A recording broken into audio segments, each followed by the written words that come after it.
Horror Express in 3D, brought to us by the folks at iPop. iPop. Take a look at the inside here, and you can see the .com website down there at the bottom. And AI Pop 3D. If you haven't been here yet, if you have not been to this website yet and checked out what they're doing, go there and see what they've done so far and what's coming up and how you can get involved in the program. Now, this was sent to me for review, full disclosure. I'm not receiving any compensation. They sent it to me for review. It is not released yet. I suppose it's going to be released real soon. But let's talk about the original movie now. It's a 1972 film, a 1 hour 28 minute movie, 1.66 to 1 aspect ratio, so you will get the nice big screen.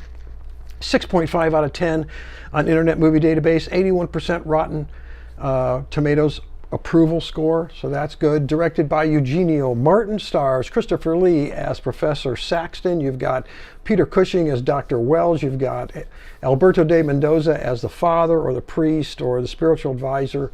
Tony Savalas as Captain Kazan, and Sylvia Tortosa, the lovely Sylvia Tortosa as Countess Irina. And this was set in 1906. The movie set is 1906, filmed on a $300,000 budget, which would be about $2.2 million today. Telly Savalas received $22,000 for his 30 minutes. So there's going to be some spoilers here, folks. My son always laughs when I say spoilers on a 1972 film. But you know what? If you haven't seen it yet, I don't want to tell you too much about it. Telly Savalas is in the last 30 minutes of the film. You've got $22,000, and it helped pay for his girlfriend's rent for 7 years, I think it was. Where are we going to start? This movie reminded me, when I was a kid, I used to watch this movie called The Thing, and it was very scary, about this thing that's frozen up in the Antarctic, and these guys go up there and chop it out, and they bring it inside, and the thing thaws out. It's the same storyline. And I thought of it right away. So you got this professor walking through the caves and stuff, and he comes across this prehistoric creature that he chips out of the ice, and they haul this thing away, and they put it on this train going across Siberia to study it. And what happens? It thaws out, comes alive, and creates a panic and a horror throughout the train. There's a lot of white eyeballs rolled back in the head, a lot of bloody eyes, a lot of red eye stare downs, things like that. You could tell it's a hairy creature, the props and stuff like that. But for 1972, here's the thing about it. There's a lot of suspense, and what I like about it is there's not just a goofy soundtrack playing in the background. A lot of times it's just silence. A lot of times it's just dialogue. In fact, that's how this was filmed, with no sound. And then they went ahead and dubbed it in later, and they dubbed in some music. But the silence and the rocking and the train tracks and the rocking, you really think like you're on a train. And I like that ambiance. That's what's good about this, is the ambiance and the suspense and what's going on.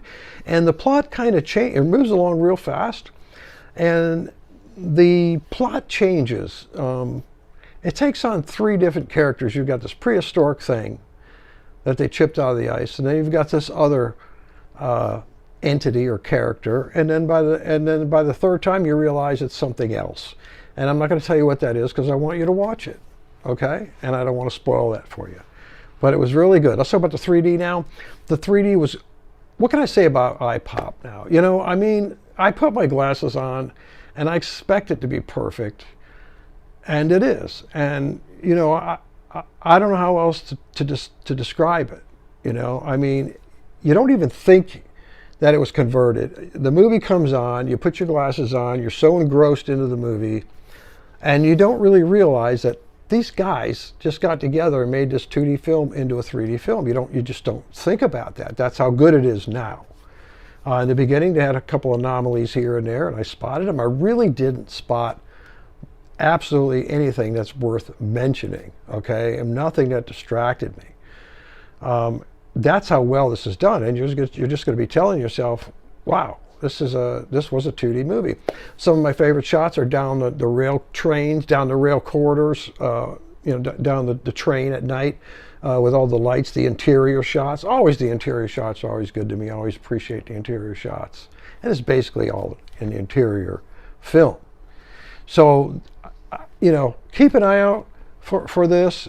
Check it out. See when it's coming. What I'm going to do for this, I'm going to rate the movie itself. I'm going to give it 4 stars. I really am for the movie. I'm going to give it 5 stars for the 3D because it's just spectacular. It's just perfect. I know you didn't see it yet, so I'm not going to ask you. But when you do see it or you do pick it up, come back, leave some comments. Let me know what you think. All right? I want you to stay safe. I want you to have a good night. I want you to hit that like and subscribe button. Let's keep going. I'm going to be doing some more 3D reviews. And as always, God bless.